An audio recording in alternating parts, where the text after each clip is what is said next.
আসসালামু আলাইকুম, আশা করি সবাই ভালো আছেন। বাইসাইকেল দিয়ে আজকে ঘুরতে যাচ্ছি আখতারুজ্জামান ফ্লাইওভার চট্টগ্রাম। আজকে আমার যাত্রাটি শুরু হবে জিএসসি থেকে এবং যাত্রাটি শেষ হবে 2 নম্বর গেট। দেখানোর চেষ্টা করব ফ্লাইওভারের বর্তমান অবস্থা আর কীভাবে ফ্লাইওভারে সাইকেলিং করবেন। আমি সোহেল রানা, আমি একজন বাইসাইকেল দিয়ে ভ্রমণ প্রেমিক। আমার ভ্রমণ যাত্রাকে আরেকটু বেগবান করতে পারে আপনার মূল্যবান একটি সাবস্ক্রাইবার।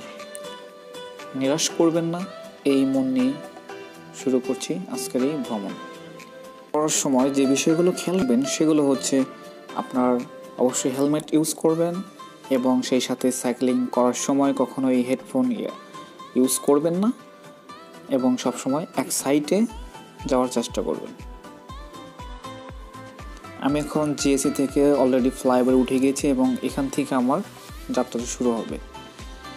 আমি আমার সব কিছু ঠিকঠাক করে এবার রাইডিং শুরু করে দেব এবং শুরু হয়ে গেল আমার বাইসাইকেলিং আখতারুজ্জামান ফ্লাইওভারে।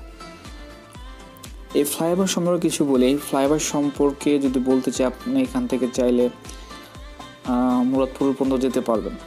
আর এই ফ্লাইওভারে একটা নিউজ ভাইরাল হয়েছিল, সেটা হচ্ছে যখন কোনো বৃষ্টি হয়, ভারী বৃষ্টি হলেই এই ফ্লাইওভারে পানি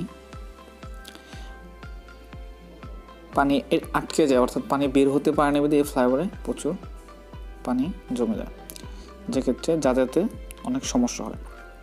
তো যাই হোক, ফ্লাইওভারের সবচেয়ে একটা বিষয় ভালো লাগলো, ফ্লাইওভারে আপনার কখনো জ্যাম থাকবে না, জ্যাম থাকে না। অর্থাৎ আমি যখন ট্রাভেলিং করেছি তখন কোনোটাই জ্যাম ছিল না। আর এটা আমার প্রথম সাইকেল কেনার পরে প্রথম ফ্লাইওভারের উপর জার্নি করতেছি।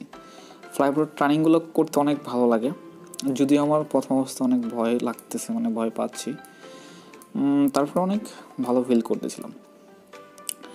আর যদি ফ্লাইওভারে আপনারা ড্রাইভিং করতে চান, সেক্ষেত্রে যদি বাইসাইকেলিং করেন, সেক্ষেত্রে অবশ্যই আপনারা গিয়ার সাইকেল ইউজ করবেন।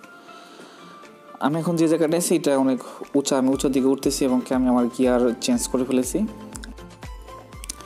গিয়ার সাইকেল দিয়ে যখন কোনো উঁচু জায়গায় উঠবেন তখন অবশ্যই সামনের ছোট গিয়ার ইউজ করবেন এবং পিছনের সবচেয়ে বড় গিয়ারটাকে ইউজ করবেন, তাহলে আপনার খুব সহজেই পাহাড় বেয়ে উঠতে পারবেন। সেক্ষেত্রে আপনার শক্তিটা কম লাগে, প্যাডেলটা বেশি ঘুরতে হবে এবং প্যাডেলটা হালকা হয়ে যাবে এবং গতিটাও কমে যাবে এবং আস্তে আস্তে আপনি কিন্তু সেই পাহাড়ের চূড়া পর্যন্ত উঠতে পারবেন। আমি যেটা উঠতেছি, আমি কিন্তু এখন সর্বোচ্চ খাড়া রাস্তার উপর উঠলাম। সবচেয়ে ফ্লাইওভারের মজার যে বিষয়টা আমার যে ভালো লাগলো সেটা হচ্ছে যে ওঠার সময় একটু কষ্ট হয়েছে, কিন্তু এখন আমি নামতেছি, আমার প্যাডেল করা লাগবে না, আমি অনায়াসে একদম নেমে যাচ্ছি। তো অ্যাকচুয়ালি আসলেও বাইসাইকেলিং করতে আমার খুব ভালো লাগে। আর আমি এভাবে বিভিন্ন ট্যুরে যাব, বিভিন্ন জায়গায় যাব। আপনারা এরকম ভিডিও পাওয়ার জন্য অবশ্যই আমার চ্যানেলকে ফলো করবেন এবং সাবস্ক্রাইব করে পাশে থাকা বেল বাটনটি বাজিয়ে দেবেন, যাতে পরবর্তীতে আপনারা ভিডিওগুলো সবার আগে পেয়ে যান। আমার এই ভ্রমণযাত্রাকে আরেকটু বেগবান করতে পারে আপনার মূল্যবান একটি সাবস্ক্রাইব। অবশ্যই সাবস্ক্রাইব করে পাশে থাকবেন, নিরাশ করবেন না। আর যদি ভিডিওটি ভালো লেগে থাকে অবশ্যই লাইক, কমেন্ট এবং শেয়ার করবেন। নেক্সটে দেখা হবে আপনাদের বাইজিৎ লিংক রোডে। আমি বাইজিৎ লিংক রোডে যখন যাব ওটা আমি ভিডিও করে আমার ইউটিউব চ্যানেলে দিয়ে দেবো, আপনারা উপভোগ করবেন। বাইজিৎ লিংক রোড সম্পর্কে যদি বলি, সেটা হচ্ছে পাহাড় কেটে রাস্তা তৈরি করা হয়েছে, সত্যি অসাধারণ। তো ওখানে আমি যাব, আমি এই ভিডিওটা আপলোড করব।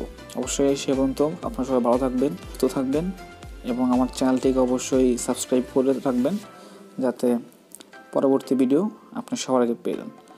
আর ভিডিওতে যদি কোনো ভুল ত্রুটি হয়ে থাকে তাহলে অবশ্যই ক্ষমার সুন্দর দৃষ্টিতে দেখবেন। সবাই ভালো থাকবেন, সুস্থ থাকবেন। আজকের যাত্রা এখানেই শেষ। সবাই ভালো থাকবেন, সুন্দর, আল্লাহ হাফেজ।